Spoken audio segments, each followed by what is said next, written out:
할렐루야. 반갑습니다. 우리 그리스도인들은 그리스도를 닮은 사람입니다. 누구 닮았다고요? 그리스도를 닮은 사람. 자식이 아비를 닮는 게 당연하듯이 그리스도인은 그리스도를 닮는 것이 당연한 거죠. 그러면 그리스도를 닮은 가장 대표적인 게 뭘까요? 어떨 때 예수님을 닮았다 그렇게 할 수 있을까요? 여러 관점에서 볼 수 있겠지만 가장 대표적인 것은 바로 고난입니다. 우리 주님께서 고난을 당하시고 고난을 당하시고 또 고난을 당하셨기에 오늘 우리의 삶 가운데 그리스도로 말미암은 고난이 있느냐? 그것을 통해 우리가 그리스도를 닮게 되는 것이죠. 여러분 그리스도를 닮은 데가 있습니까? 만약 하나님께서 지금 여러분에게 흰 백지를 나누어 주면서 예수 복음으로 말미암아 당한 고난의 목록을 기록하라면 몇 가지를 기록할 것이 있을까요? 어쩌면 아무것도 기록할 것이 없어서 백지로 그냥 낼 사람이 있지는 않을까요? 그리스도를 닮았다는 것은 그리스도로 말미암은 예수 복음으로 말미암은 고난이 있느냐 하는 것입니다. 여러분 닮은 데가 있어야 돼요. 1932년에 소설가 김동인이라는 분이 쓴 발가락이 닮았다라는 단편 소설이 있습니다. 그 소설의 줄거리를 보면 어느 가난한 노총각의 32살 난 에미라는 이 청년이 돈도 없고 여러 가지가 부족하고 그러다가 어느 날 결혼을 했다는 소식을 듣게 돼요. 아무도 모르게 친구도 모르게 자기 집에서 그냥 결혼식을 올리고 가정을 이룬 거죠. 그런데 이 에미라는 이 사람에게는 치명적인 아픔이 있었습니다. 그것은 바로 이 젊은 시절에 학창 시절에 워낙 문란한 성생활을 해서 온갖 성병에 걸려서 자식을 낳을 수 없는 생식 능력을 잃어버린 거예요. 그런데 결혼을 하고 얼마 뒤에 아내가 아이를 낳았다는 그런 소문을 듣게 됩니다. 아이가 태어나고 6개월이 지났을 때 친구인 의사인 친구를 찾아와서 그가 하는 말이 이 아이는 자기 증조부를 닮았다. 증조부 본 적도 없는데 증조부를 닮았고 무엇보다도 자기의 발가락이 긴 가운데 발가락이 남들보다 긴데 이 아이는 발가락 가운데가 길다고. 그러자 친구인 애무 의사는 그 발가락을 보지도 않고 발가락만 닮은 것이 아니라 얼굴도 닮았다고 하면서 애써 고개를 외면하면서 그 소설이 끝이 나요. 그래서 소설 제목이 발가락이 닮았다. 여러분 아버지는 그 아들의 자기를 닮기를 원하는 부분이 있는 거죠. 나와 아무런 닮은 데가 없다. 그런 것을 원하는 부모가 어디 있겠어요? 닮은 데가 있는 거예요. 그래도 뭐라도 닮은 데가 있죠. 찾고 찾아서 발가락 하나가 닮았다 이렇게 하는 내용이죠.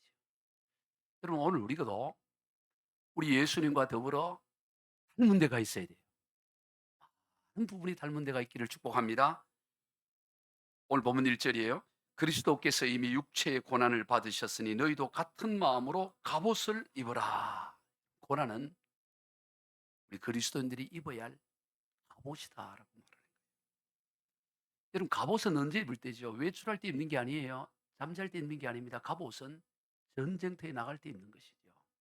이 갑옷이라는 이 말 앞에는 전제되는 것이 바로 전쟁터라는 게 오늘 우리 그리스도인의 삶은 이 땅에서 영적 전쟁터라는 것입니다. 마치 일제 강점기 시대에 대한민국 정부를 세우는 것과 같은 것이 오늘 우리의 삶이에요. 이 어둠의 영들이 온 세상을 다 장악하고 있는 이 땅 가운데 오늘 우리들은 하늘나라 정부를 세우는 하늘 독립군입니다. 일제 강점기에 독립군이 있었잖아요. 얼마나 힘들고 박해받고 어려웠습니까? 마찬가지예요. 오늘 이 땅 가운데 어둠의 영들이 공중 권세 잡은 자가 장악한 이 세상 가운데 오늘 우리는 하늘 독립군으로 살고 있는 줄로 믿으시길 바래요. 그러기 때문에 박해와 고난이 있다는 것은 지극히 당연하다라는 거예요. 이 땅에 하나님의 나라를 세워가니 이 땅을 장악하고 있는 세력이 결코 가만히 있지 않는 거예요. 영적 전쟁터입니다. 그 영적 전쟁터, 이 전쟁 가운데 우리가 입어야 될 옷이 뭐냐? 고난의 갑옷이라는 거예요. 고난이 갑옷이라고 오늘 말씀합니다. 이게 역설적인 진리입니다. 여러분, 우리가 예수 복음으로 말미암아 반드시 고난을 받고 박해를 당하게 되는데 어떻게 이 고난과 박해를 이겨갈 수 있는 갑옷을 입을 것이냐? 그게 고난이라는 갑옷이라는 거예요. 굉장히 수준 높은 말씀을 지금 여러분 하고 있는데 알아들어야 돼요. 못 알아들으면 설교 끝나고 개인 과외를 좀 해야 돼요. 예. 고난을 어떻게, 이 고난의 화살, 고난의 이 공격을 어떻게 무슨 옷을 입고 무슨 갑옷으로 그 고난을 이기느냐? 고난이라는 갑옷을 입으라는 거예요. 고난을. 고난을 고난으로 이기라는 거예요. 즉 고난 가운데서 그것을 피하지 않고 그 고난을 고스란히 받아들이면서 고난을 당함을 통해서 고난을 이기라는 것입니다. 여러분, 예수님께서 어떻게 십자가의 고난을 이기셨습니까? 십자가의 고난을 당하심으로 십자가의 고난을 이기셨다는 사실. 역사적인 진리인 거죠. 십자가 앞에서 십자가를 입는 갑옷은 십자가의 고난이 그것이 갑옷이라는 거예요. 여러분, 왜 신앙생활이 힘들어요? 왜 믿음 생활이 힘듭니까? 달리 힘든 게 아니에요. 힘들 게 없어요. 사실 우리가 신앙생활 해보면 오늘 이렇게 모든 것이 자유로운 이 나라에서 신앙생활이 별로 그렇게 힘들 게 없어요. 예전 우리 믿음의 선조들의 고난에 비하면 고난이라 할 것도 없어요. 그런데도 왜 힘드냐? 힘든 것을 피하려고 하니까 힘든 거예요. 고난을 피하려고 창피당하는 걸 피하고 부끄러움을 피하고 피하려니까 힘든 거 피하려니까 그냥 받아들이면 아무것도 문제될 게 없어요. 그냥 당하려고 하니 주님이 십자가 고난 앞에서 담담하게 그 길을 걸어가잖아요. 그러니 문제될 게 없는 거예요. 고난을 이기는 갑옷이 뭐냐? 고난이라는 갑옷이다. 할렐루야. 베드로전서 4장 12절로 13절입니다. 사랑하는 자들아, 너희를 연단하려고 오는 불시험을 이상한 일 당한 것 같이 이상히 여기지 말고 오히려 너희가 그리스도의 고난에 참여하는 것을 즐거워하라. 이는 그의 영광을 나타내실 때에 너희로 즐거워하고 기뻐하게 하려 함이라. 불시험이 다가와요. 이 있는 고난에 불시험이 다가올 때 그걸 이상하게 여기지 마라. 당연하다. 어? 악한 영이 강점하고 있는 이 세상 가운데 하나님의 나라를 세우는 하늘 독립군으로 살아가려면 당연한 거지. 당연해. 이상하게 여기지 말고 오히려 이 고난 받는 것을 기쁨으로 영광으로 여기라. 그리스도의 고난에 동참하는 것으로 즐거워하라 말씀하는 것입니다. 우리가 어떤 고난 앞에서도 이길 수 있는 것은 그런 것을 피하려고 하지 않고 그걸 받아들이려고 하기 때문에 받아들이고 나면 감당하지 못할 고난이 없어요. 예수님이 그러셨습니다. 베드로전서 2장 23절 시작. 욕을 당하시되 맞대어 욕하지 아니하시고 고난을 당하시되 위협하지 아니하시고 오직 공의로 심판하는 이에게 부탁하며, 한마디로 말하면 고난을 고스란히 당했다. 욕을 넘어도 먹고 매를 맞고 온갖 채찍 고스란히 받아들여. 이게 고난의 십자가라. 그러면 구체적으로 어떻게 우리는 그런 고난의 갑옷을 입을 수 있을까요? 바로 죄를 그칠 때 입혀지게 돼요. 오늘 본문 1절 다시 읽습니다. 그리스도께서 이미 육체의 고난을 받으셨으니 너희도 같은 마음으로 갑옷을 삼으라. 이는 육체의 고난을 받은 자는 죄를 그쳤습니다. 여러분, 고난의 갑옷은 어떻게 입혀지느냐? 가만히 있다고 입혀지는 게 아니에요. 죄를 그치면 그때 비로소 옷이 입혀지는데 그게 바로 고난이라는 갑옷이 입혀진다. 죄된 세상 가운데서 죄를 그치면 자연스럽게 고난의 옷이 입혀져요. 어둠의 세상 주관자들이 주관하는 죄를 거부하게 되면 고난의 갑옷은 저절로 입혀지는 것입니다. 이는 마치 담배나 마약이나 술과 같은 이 중독성이 있는 이런 것들을 하다가 그만둬 버리면 어떤 일이 나죠? 금단 현상이 나타나는 거예요. 금단 현상이라는 갑옷이 입혀지는 것과 마찬가지예요. 오늘 우리가 죄된 생활을 하다가 그것을 멈추어 버리면 그때부터 고난이라는 갑옷이 입혀진다는 것입니다. 그래서 육체의 고난을 받는다는 자체가 무슨 의미냐? 죄가 그쳤다 이렇게 번역합니다. 여러분 그리스도의 삶은 죄를 그치고 즉 정욕을 따라 행하는 삶을 그치고 남은 삶을 오직 하나님의 뜻을 따라 살아가는 삶. 죄된 화려한 옷을 벗어 던지고 죄를 그침과 동시에 새로운 옷, 고난이라는 갑옷을 입고 하나님의 뜻을 따라 살아가는 사람이 우리 그리스도인의 삶이다. 아멘. 여러분 지금 어떤 옷을 입고 있어요? 세상의 화려한 옷이 아니라 오늘 우리는 영적으로 전부 고난의 갑옷을 다 입고 있어요. 여러분 갑옷은 두꺼울수록 좋아요. 그렇잖아요. 갑옷은 두꺼워야지. 갑옷이 얇으면 어떻게 되겠어요? 오늘 우리가 어떤 고난이 상관없어요. 이게 갑옷이 되는 것입니다. 오늘 보면 2절을 읽습니다. 시작. 그 후로는 다시 다른 사람의 정욕을 따르지 않고 하나님의 뜻을 따라 육체의 남은 때를 살게 하려 함이라. 여러분 우리가 이제 남아있는 육체의 남은 때를 오직 하나님의 뜻을 따라 살아가는 삶으로 채워야 되는 것입니다. 그러므로 종종 우리 자신을 점검해 보아야 돼요. 내가 지금 정욕을 따르는 삶을 살고 있는가? 아니면 내가 하나님의 뜻을 따르는 삶인가? 늘 민감하게 살펴봐야 돼요. 마치 건물을 지을 때 측량을 계속하면서 짓는 것과 같아요. 여러분 이런 건물을 지을 때 설계도면 한 번 보고 1층, 2층, 3층 짓는 그런 법이 없어요. 설계도면을 또 보고 또 보고 그 도면에 맞느냐 하고 또 측량하고 측량하고 한 층 올리고 또 보고 또 측량하고 한치 오차도 없기 위해서 끊임없이 그 설계 도면에 비추어서 그대로 되어 있는가를 측량하고 측량하면서 완전한 건물이 만들어지는 것처럼 오늘 우리의 인생도 끊임없이 하나님의 말씀이라는 설교도면에 내 인생이 정말로 그렇게 걸어가느냐를 측량하고 또 측량하고 점검하고 점검해야지 한 번 대충 보고 인생의 집을 어떻게 살 수 있어. 그냥 건물도 그렇게 못 짓는데 건물보다 천배 만배 중반 우리 인생이라는 이 집을 어떻게 한 번 대충 감으로 그렇게 지을 수 있겠어요. 사람은 누구를 막론하고 하나님의 뜻을 따르기보다는 자신의 정욕과 욕망을 따라가기 쉬워요. 그리고 자신의 정욕과 욕망을 마치 하나님의 뜻으로 포장하는 데 달인이에요. 가만히 보면 사실은 자기의 정욕과 욕망인데 그럴 때 포장해서 하나님의 뜻인 것처럼 그렇게 포장. 그래서 남도 속이고 자기도 속아요. 그러므로 우리는 끊임없이 하나님 말씀에 비추어서 내가 정말로 하나님의 말씀을 따라가는 삶인가 비추고 또 비추어 보아야 되는 것입니다. 죄는 결국 우리를 멸망에 이르게 도면 보지 않고 지으면 결국에는 작은 충격에 그냥 무너져 내리는 것입니다. 잠깐 쉽게 짓고 쾌락을 주는 것 같지만 결국은 멸망인 거예요. 그래서 우리는 그렇게 인생의 집을 지을 수 없어요. 어느 마약 중독자가 남긴 글을 제가 보게 되었는데요. 이런 글이 시편 23편을 가지고 썼는데 우리 시편 23편은 여호와는 나의 목자시니 내가 부족함이 없으로다 그러는데 이 사람 마약은 나의 목자시니 나는 항상 부족하리로다.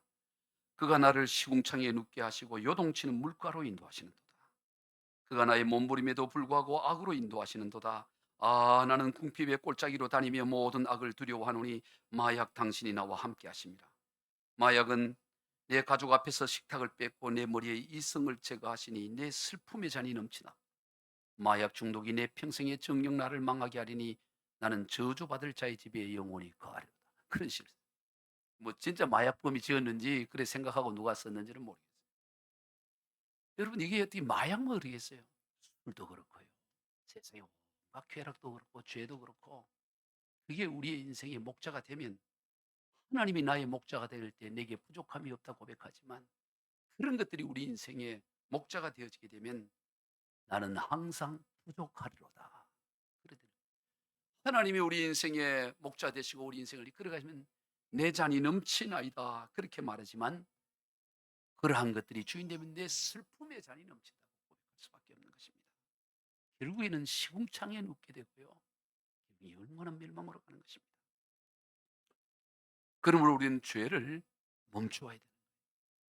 지난 주 중에 어린 시절에 영화의 모델이 되기도 하고 또 성악가로 이렇게 유학도 하고 나중에는 트로트로 전향을 해서 아주 유명한 또 가수가 된 한 젊은이가 음주운전을 하다가, 보통 음주운전에서 사고 나도 구속영장이 발부되지는 잘 않아요. 면허 취소 정도만 되고. 그런데 이 젊은이는 사람을 살상하거나 그러지 않았음에도 불구하고 구속영장이 발부되어서 예정되었던 공연도 하지 못하고, 그리고 광고에 그 이미지 실출연해서 배상을 해야 되는, 재정적으로나 모든 면에서 큰 해를 입게 된 그 뉴스를 우리가 다 보게 되었어요. 우리 집에도 그 젊은이를 좋아하는 한 분이 계시는데 아주 참 노래도 잘하고 훌륭하고 그랬는데, 너무 안타까운 그런 사연이죠. 왜 그랬을까요?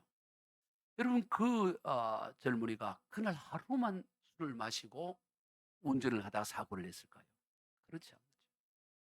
그전에 이미 많은 작은 사고들이 있었을 것입니다. 그의 인생을 나락으로 떨어뜨리게 할 만한 전조 증상들이 많이 있어서 실제로 그랬습니다. 불법 도박을 했다는 것이 문제되어서 그것을 시인하고 공개적으로 사과하기도 했고, 전 매니저와 시비, 재정 시비의 문제, 군병력 문제, 이런저런 문제들이 구설수가 특별히 많았던 젊은이에요. 멈췄어야 돼요. 멈춰. 근데 설마 하일리히 법칙이라는 게 있어요. 이 하일리히 법칙은 1920년에 미국의 한 보험사에서 통계 조사를 하는 그 사람인 하일리히가 산업재해를 쭉 조사하고 이 통계를 내다 보니까 법칙이 있더라는 거예요. 그게 뭐냐면 1대 29대 300이라는 법칙이에요. 시험에 나옵니다. 1대 29대 300의 법칙. 이게 하일리 법칙인데 뭐냐? 하나의 중대한 재해, 사망 사건, 이런 중대한 사건이 일어나기 위해서 300번의 전조 증상이 있고 29번의 작은 사고가 있고, 그리고 한 번의 사망 사건은, 그런 중대한 사건이에요. 예를 들어 1995년에 있었던 상풍백화점이 어느 날 갑자기 무너진 게 아니고, 이 상풍백화점이라는 이 엄청난 이 무너짐이 있기 전에 300번의 전조 증상 같은 게 있다라는 거예요. 그리고 29번의 뭐 금이 가거나 바닥이 문제가 생기거나 그런 사고가, 작은 사고가 있다가 결국에는 터진다. 여러분, 이게 영적 세계도 마찬가지. 우리의 삶 가운데도 그날 갑자기 망하는 게 아니에요. 설마 뭐 괜찮겠지. 그러다가 점점 어느 한순간에 완전한 나락으로 떨어지는 거예요.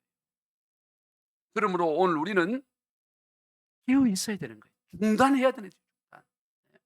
거기서 끝나는 게 아닙니다. 점점 더 죄는 점점 더 확장되어지고 결국에는 완전한 멸망으로 끌어가는 거예요. 오늘 보면 3절 읽습니다. 시작. 너희가 음란과 정욕과 술 취함과 방탕과 형락과 무법한 우상 숭배를 하여 이방인의 뜻을 따라 행한 것은 지나간 때로 족하도다. 그만큼 됐으면 이제 끝내라는 게, 끝내라. 지나간 대로 족하다 이 말이에요. 여러분 보세요. 여기에서 이 사도 베드로가 이 베드로 수신자에게 쓴 이 편지는 왜 썼다 그랬죠? 바로 박해, 고난의 박해 가운데, 특별히 도미티아누스의 그 황제의 박해로 인해서 다 뿔뿔이 흩어지고 잡히면 전부 그냥 뜨거운 가마에 태워서 그냥 볶아서 죽이고, 산채로 그냥 밀랍을 붙여갖고 가로등으로 태워 죽여, 짐승이 뭐 물에 뜯고 죽는 거는 그거는 일도 아니고 온갖 형태로 죽이고 죽이는 그런 시대예요. 아니, 그 사람들이 뭔 대단한 음란과 정욕과 술 취함과 방탕과 형락과 무법한 우상 숭배가 있었겠어요? 그런데도 그들을 향해서 과거에 그 삶이 있었을 것이기 때문에 예수를 믿었으면 그것으로부터 완전히 이제 끝내고 즉 복음적인 삶을 살 것을 말씀하고 있다라는 거예요. 그러니 오늘 이 시대에 오죽하겠어요? 이 베드로 전서의 수신자 시대와 비교할 수 없이 오늘 이 시대를 말로 다 할 수 없는 죄의 동아리 속에 살고 있는 이 시대 가운데 오늘 우리가 얼마나 우리가 결단하고 지나간 대로 족하고 끊어야 되겠냐 이 말이에요. 멈추어야 되는 거예요. 멈춰. 할렐루야. 여러분이 지금 하나님의 감동이 있는 부분들이 있을 거예요. 이 죄, 그 정도야, 그 정도. 이제 멈춰야 되는 거예요. 멈추라는 겁니다. 여러분, 다윗의 위대함이 어디에 있습니까? 죄를 범하지 않는 데 있는 것이 아니라 죄를 멈춤에 있는 거예요. 우리의 아내 밥세바를 취하고 또 우리아를 한 방식으로 죽음에 이르고 난 다음에 나단 선자의 책망을 들었을 때 그런 변명을 하지 않았어요. 아니 왕이 뭐 그 정도는 할 수 있는 거 아닙니까? 대충 그렇게 하지 않았어요. 죄를 멈춘 거예요. 멈춰버려 거기서 멈추는 거예요. 여러분 이 죄라는 것은 마치 고장난 브레이크가 난 그런 자동차와 같아요. 여러분 자동차를 운전하는데 브레이크가 고장 났어요. 그럼 어떻게 해야 됩니까? 한시라도 빨리 멈춰야 되죠. 달려가면 갈수록 더 속도 가속이 붙어서 더 치명상에 이른 거 아니겠어요? 브레이크가 고장 났으면 빨리 어디라도 이렇게 차를 부딪혀서라도 멈춰서야 돼 멈춰요. 그 멈추는 게 그게 힘들다고 해 가지고 다칠 걸 두려워한다고 해 가지고 그냥 계속 달려가면은 그때는 생명을 잃어버리는 거죠. 오늘 우리의 인생 가운데 이 죄악들을 멈춰서야 되는 것입니다. 그러면 새로운 역사가 전개돼요. 사울의 실패가 어디에 있습니까? 죄를 멈추지 않는 데 있는 거예요. 사울이나 다윗이나 다 거기서 거기죠. 그러나 다윗은 죄를 멈췄고 그 멈추는 데 있어서 고통이 있지요. 왕으로서 체면도 말도 아니고 아픔이 있지만 멈추는 데 대가를 치르면서도 멈췄고 사울 왕은 멈추지 않고 계속 달리다가 멈췄다가 또 달려가고 그러다가 끝나버린 거죠. 구약 성경에서 가장 한 인물 가운데 한 사람은 므낫세라는 왕이에요.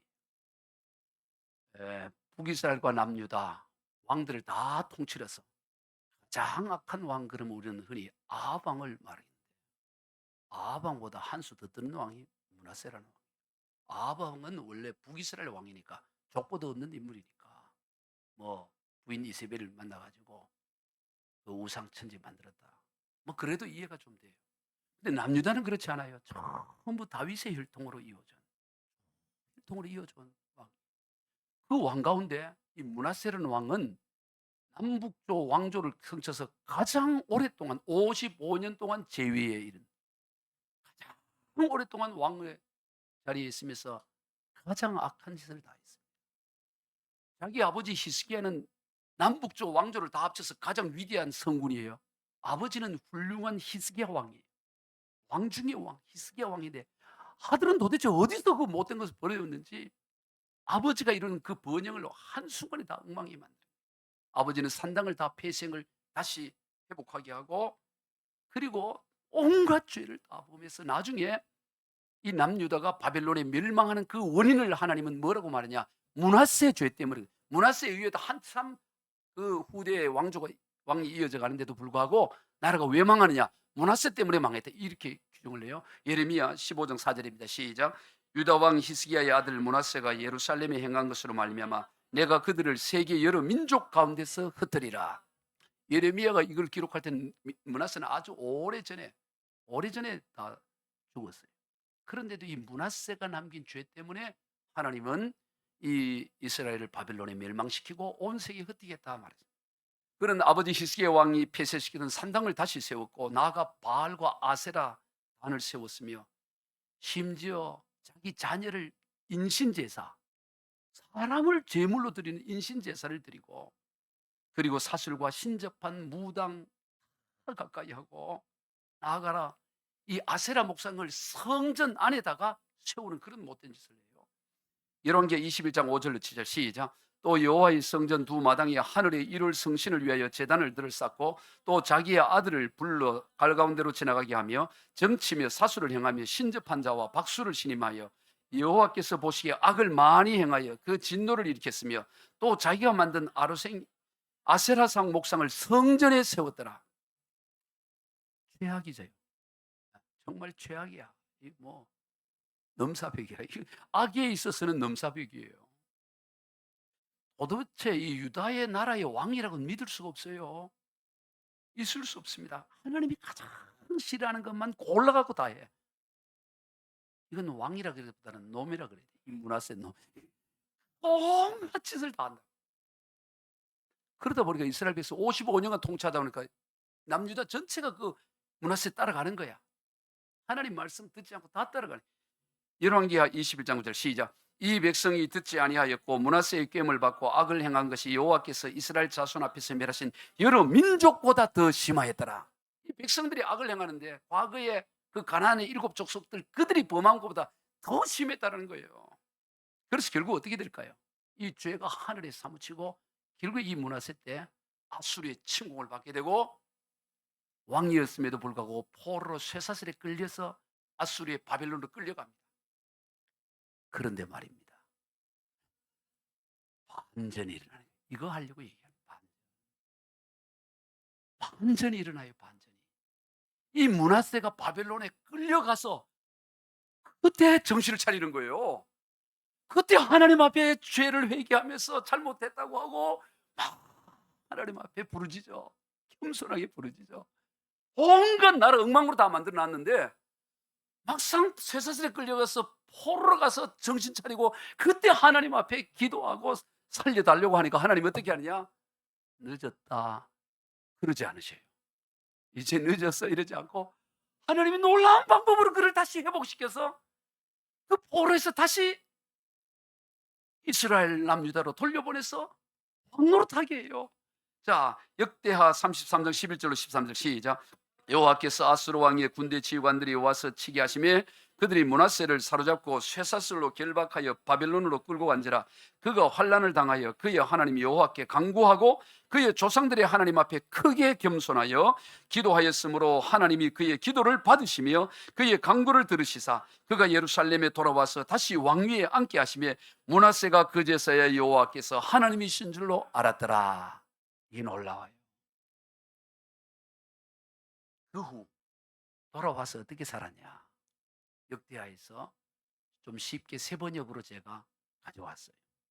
세번역으로 번역한 내용입니다. 14절 이하를 같이 읽어봅니다. 시작.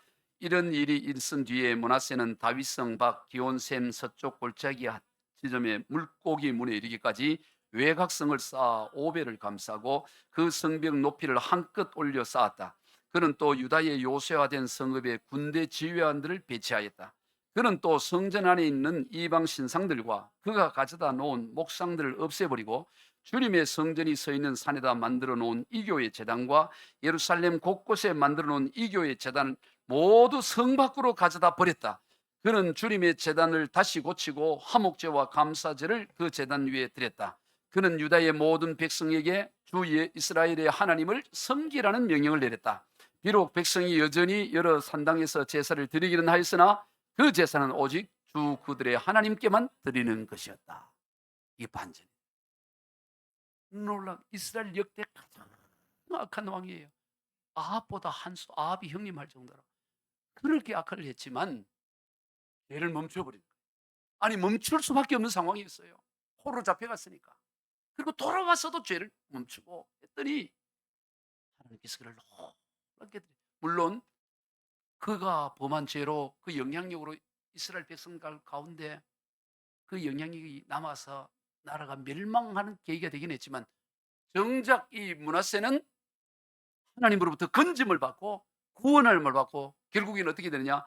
장사가 치러지는데 다윗과 함께 열조의 무덤에 같이 묻히는, 악한 왕은 같이 묻히지 않거든요. 그런데 가장 악한 왕이었던 이 므낫세가 열조들과 함께 아버지 시스기야 왕, 그 열조에 함께 묻히는 영광을 누리게 됐다.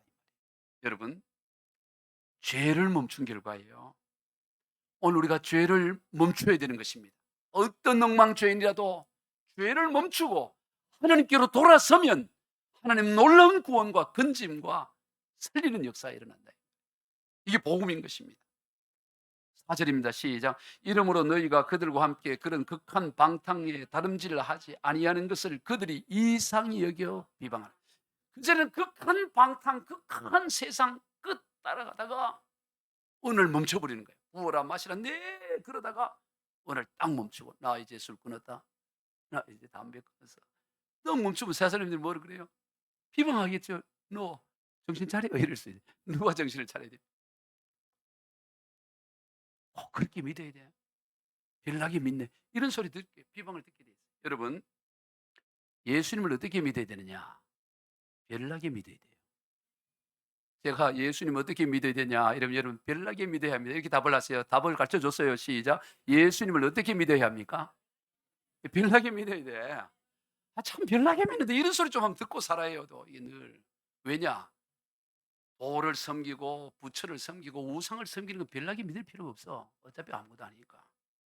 그러나 우주 만물을 말씀으로 창조하신 하나님, 태초에 하나님이 천지 만물을 말씀 한마디로 창조하신 그 하나님을 섬기는데, 그 하나님을 믿는데 어떻게 그냥 이방의 우상 섬기듯 그렇게 믿을 수 있겠어요?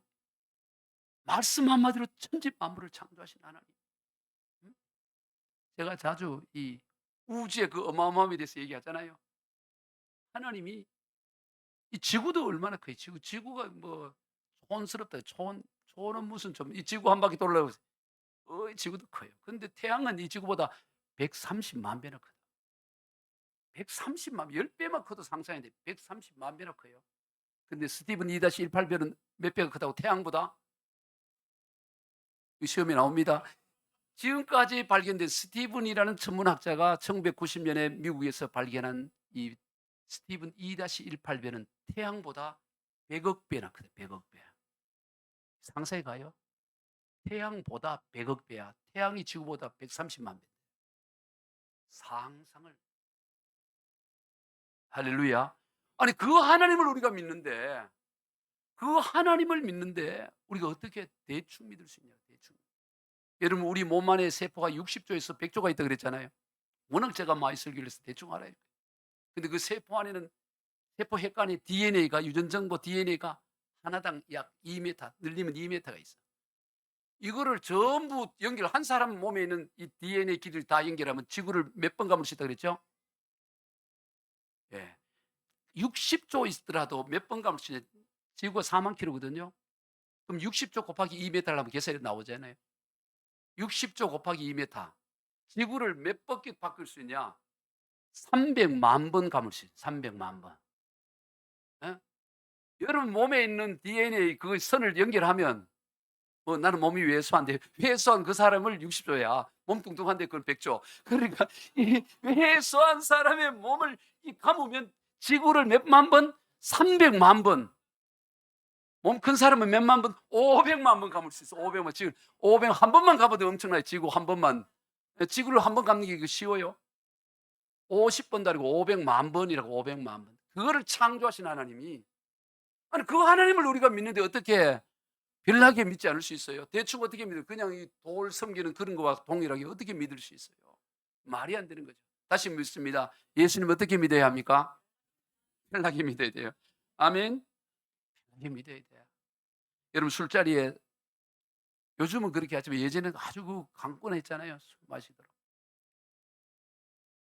술잔 돌리면서 한잔 하라 그럴 때 우리는 어떻게 해야 돼요? 거부해야죠.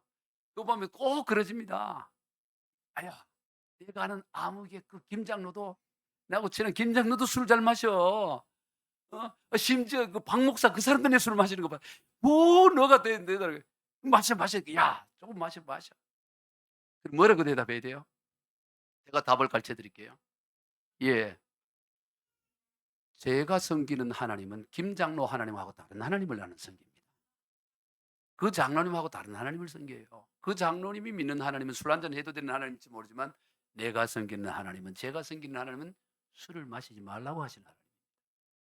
그렇게 답을 해줘요. 아멘. 그러면 그 장로도 잘못됐다는 걸 알고 다 할 수 있어요. 제가 이 오늘 설교 준비하면서 이 답이 생각나더라. 아, 우리 교인들에게 이렇게 답하도록 가르쳐야 되겠다. 이건 순전히 저희 창작품이에요. 하나님 주신 대로. 그러니까 누가 술 권하면 내가 믿는 하나님, 누구 비유하면서 얘기해요. 여러분 하나님이 오늘 우리가 술에 취해 그러길 기뻐하겠어요? 모든 죄에 대해서는 마찬가지입니다. 우리 하나님은 죄를 얼마나 싫어하느냐? 자신을 십자가에 죽여버릴 만큼 싫어해요. 창조주 하나님이 죽을 만큼 죄를 싫어한다고? 죄는 하나님이 자기 자신이 인간이 되어, 창조주 그 엄청난 하나님이 인간이 되어 죽을 만큼 죄를 싫어하는데, 우리 아버지가 그래 싫어하는데 아버지를 닮은 우리가 죄를 좋아했어야 되겠어요? 우리가 어떤 손에 어떤 박해를 받더라도 죄와 타협하지 않고 가는 거예요. 마지막 날에 오늘 본문 5절 있습니다. 시작. 그들이 산자와 죽은 자를 심판하기로 예비하신 이에게 사실대로 거하리라. 여러분 우리가 어떤 희생과 손해를 치더라도 우리가 믿음의 길을 걸어가야 하는 이유는 마지막 날 마지막 때 모든 게 다 드러나고 모든 게 다 사실대로 고백하고 드러날 그날이 오는 거예요. 그래서 우리는 이 땅에서 어떤 손해가 오고 누가 욕하고 뭐 별난 우리가 고난을 당해도 거기에 굴하지 않아요. 주님 앞에 구할 날이 오고. 충청 선교의 아버지라고 부르는 민노아 선교사님이 있어요. 프레드릭 밀러라는 목사 선교사님. 이분은 1892년에 그의 나이 26살 때 일단 그의 아내와 함께 선교하러 들어옵니다. 들어와서 이 서울과 경기 저 북쪽으로 하다가 저 충청도로 가서 선교를 하는데 거기에 열매가 있는 것을 보고 충청 선교로 방향을 돌려서 충청 지역 주로 청주 지역을 중심으로 37년 동안 사역하다가 거기서 생을 마감합니다. 이 땅에 들어온 지 45년. 45년간 사역을 충청도에서만 37년 사역을 해요. 대단한 분이죠. 생을 여기서 마감합니다. 그런데 이 땅에 와서 여러 가지 교회, 병원, 계몬운동 그가 세운 교회만 해도 40개 교회를 세워요. 그 교회를 세운 목사님하고 제가 이번에 대만 선교에 갔을 때 같은 룸메이트로 같이 지냈는데 그 교회가 120주년 지내고 그 주일 지내고 왔다면서요. 그 민노아 선교사님. 그런데 이분이 이 땅에 와서 1892년에 왔는데 6년째 되었을 때 아들을 애가 없었던 거예요. 첫 아들을 98년에 아들을 낳았는데 이 아들이 8개월 됐을 때 세상을 떠나고 너무 마음이 상했겠죠. 8개월.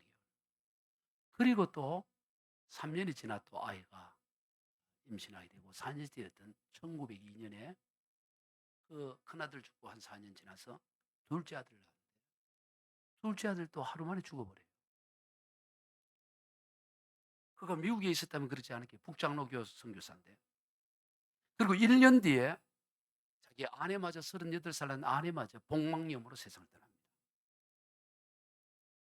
그러니 주변 조선인들이 물어요. 당신이 믿는 예수는 도대체 어떤 예수기에?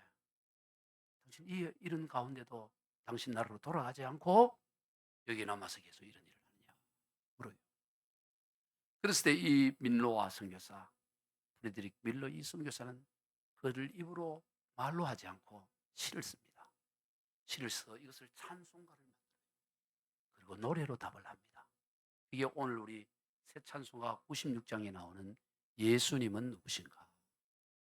예수님은 누구신가? 우는 자의 위로와 없는 자의 풍성이며 전한 자의 높음과 잡힌 자의 노임되고 우리 기쁨 대신에 예수님은 누구신가? 약한 자의 강함과 눈먼 자의 빛이시며 병든 자의 고침과 죽은 자의 부활되고 우리 생명 되시 예수님은 누구신가? 추한 자의 정함과 죽을 자의 생명이며 죄인들의 중보 멸망자의 구원되고 우리 평화 되시네. 예수님은 누구신가? 온 교회의 머리와 온 세상의 구주시며 모든 왕의 왕이요 심판하실 주님 되고 우리 영광 되시네. 아멘. 민로아 선교사의 고백이 저와 여러분의 고백이 되기를 축복합니다. 여러분 예수님이 누구예요? 1절 한번 보세요. 제가 예수님이 누구십니까? 물으면 여러분 우는 자의 위로하고 기쁨 되시네까지를 큰 소리를 읽기 바래요. 예수님이 누구십니까?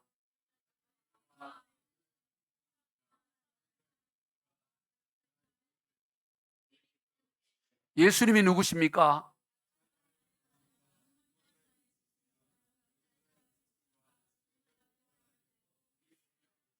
예수님이 누구십니까?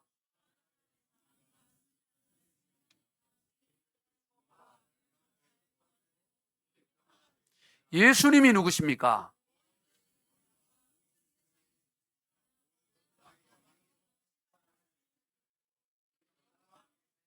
아멘.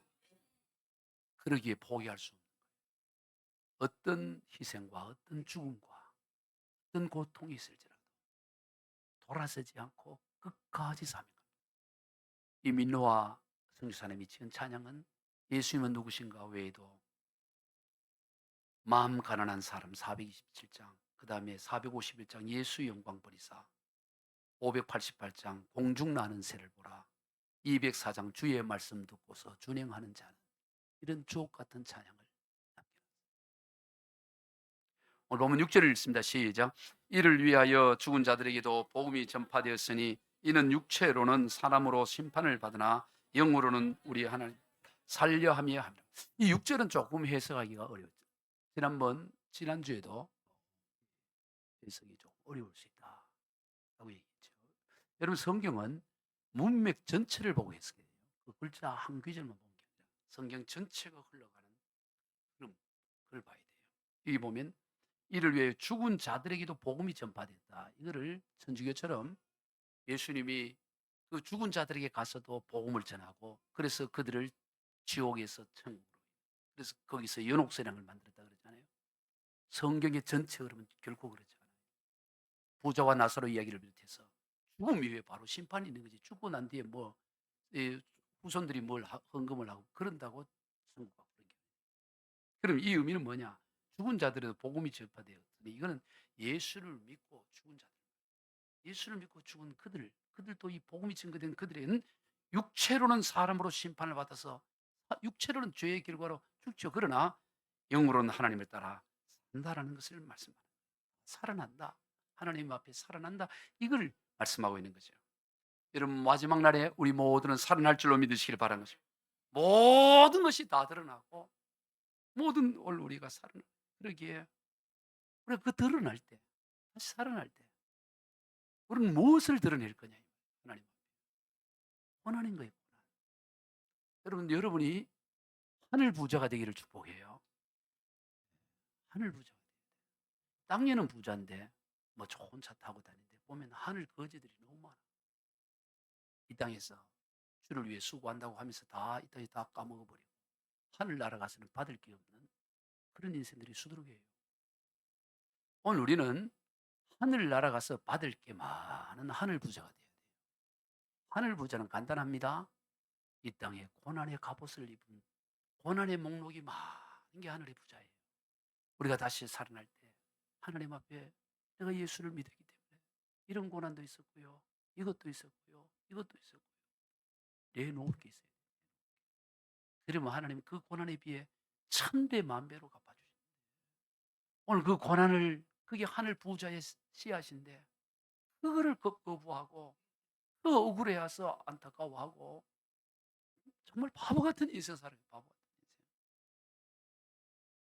제가 이번 대만 선교 갔을 때 한 목사님과 그 사모님과 대화를, 공항에서 차를 한 2시간 기다려야 되기 때문에 비행기를, 대화를 하는데 이분이 한 1000명 되는 교회에 부임을 해서 사역을 잘하고 있었는데 교회가 문제가 생겨서 그 목사님이 그냥 개척을 합니다. 교회를. 1000여 명 되었을 때 이 사모님은 늘 모든 것을 그냥 대접만 받다가 개척을 하려고 하니까 대접이 어디 있어요. 그냥 자기가 토요일 되면 음식하고 이번 주에는 뭘 할까? 이곳을 섬기는 거예요. 목사님이 혹 실망할까 봐 항상 밝은 얼굴로, 그래, 그 간증을 저한테. 그래서 제가 그 사모님한테, 사모님은 큰 복을 받으십니다. 저도 개척의 세월을 지냈고 지금도 지나가고 있는 여정이지만 내가 돌아보니 내가 의도하지 않았지만 하나님이 교회를 세워가고 그 고난의 세월들을 가고 그게 얼마나 복인지 세월이 흘러갈수록 깨닫게 됩니다. 부모님 복 받았네요, 복 받았네요. 그랬더니 그분이 눈물을 훔치면서 제가 오늘 목사님에게 이런 위로받으려고 하나님이 저와 목사님과 대화하게 해주셨네요. 그러시더라고요. 제가 이런 사람이에요. 위로를 해줬다고? 위로를? 뭐가 복이에요, 뭐가? 이 땅에서 대우받고 박수받고 이게 복이에요? 그건 다 까먹는 겁니다. 하늘나라의 고난, 예수 믿은 것 때문에 고난당한 거. 사도 바울의 고백이 이런 얘기합니다. 골로새 1장 24절 시작. 나는 이제 너희를 위하여 받은 괴로움을 기뻐하고 그리스도의 남은 고난을 그의 몸된 교회를 위하여 내 육체에 채우노라. 여러분, 육체에 고난의 목록을 채우시기를 축복합니다. 마지막 날에 드러낼 고난의 목록이 있어야 되는 거예요. 억울함이 있어야 되는 것입니다. 하나님이 일을 내 나름대로 열심히 했는데 오해하고 욕하고 얼마나 기쁜 일이에요. 아싸, 내가 요거도 먹었네. 이렇게 기뻐해야 돼. 왜 내를 욕해? 내가 뭘 잘, 이게 아니다. 고난의 목록이 있어요. 예? 죄를 중단하고. 이런 바닷물에 염분이 있잖아요.